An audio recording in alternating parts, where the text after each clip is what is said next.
Welcome to Marketing Mistakes and How to Avoid Them. I'm Stacey Jones, and today we're going to talk about how content producers and influencers make money and why as a brand you should start budgeting for digital content and PR immediately.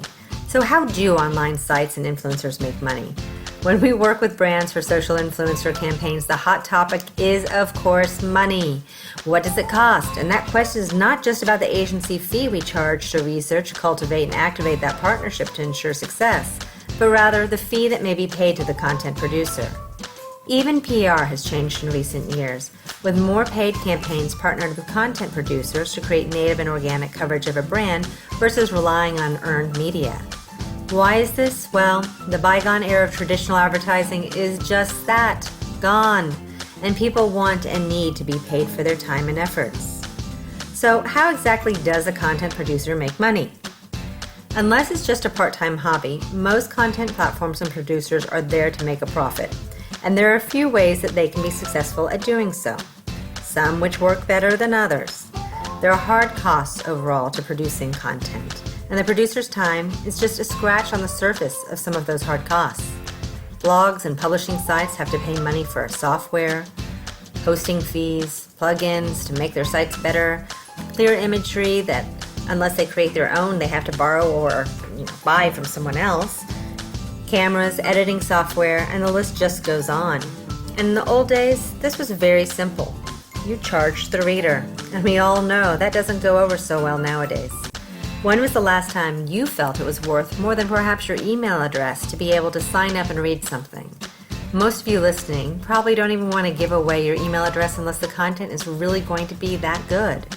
And that's why you have a fake address to some Yahoo or AOL or Gmail account, right? Well, the traditional advertising route is the second option, getting paid through standard advertising. Now, that can work two different ways on digital.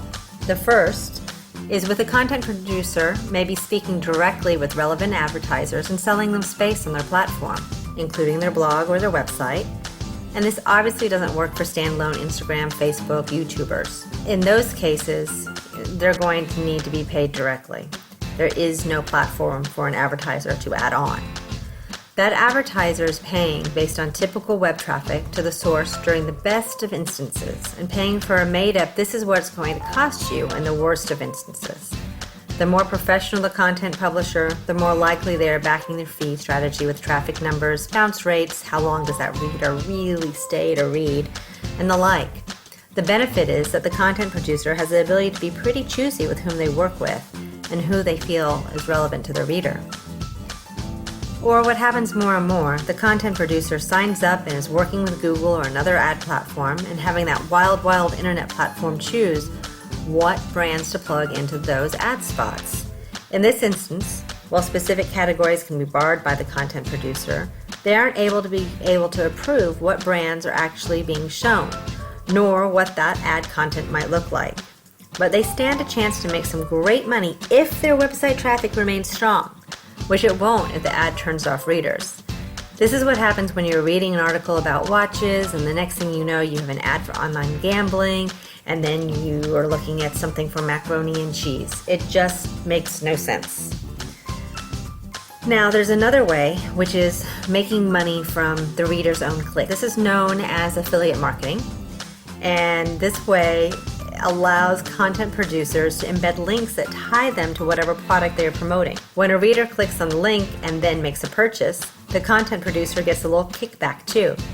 There are not hundreds or thousands of affiliate marketing links tied to brands out there, but hundreds of thousands, and most major and many smaller brands offer them. Affiliate marketing works not just for a dress or a set of pots that were written about that a reader is now just dying to get their hands on, but also for professional services and even other content producers' content platforms which upsell webinars and classes. So when you see a shopping link or buy now, expect that affiliate marketing is at play. Affiliate marketing is the way of the future, and any brand not participating in it right now needs to make some major shifts. This type of marketing is all about getting other people, including social influencers, to talk about your brand and encourage a purchase, and give a reward back when they do so. As a purchaser or brand, you aren't losing out. This is the money the brand was already planning on paying to market in the first place versus using other traditional advertising ways. And as a brand manager, you know you're paying some money somewhere, so allocate some of this to affiliate marketing. And the last way to make money is the one that brands sometimes shy away from: actual fees collected from the brand to make sure their content is included in the copy. Now, the FTC in the United States has cracked down hard on this in recent years, which is why you see a lot of content that says such and such brand sent this to us, or hashtag sponsored or hashtag ad.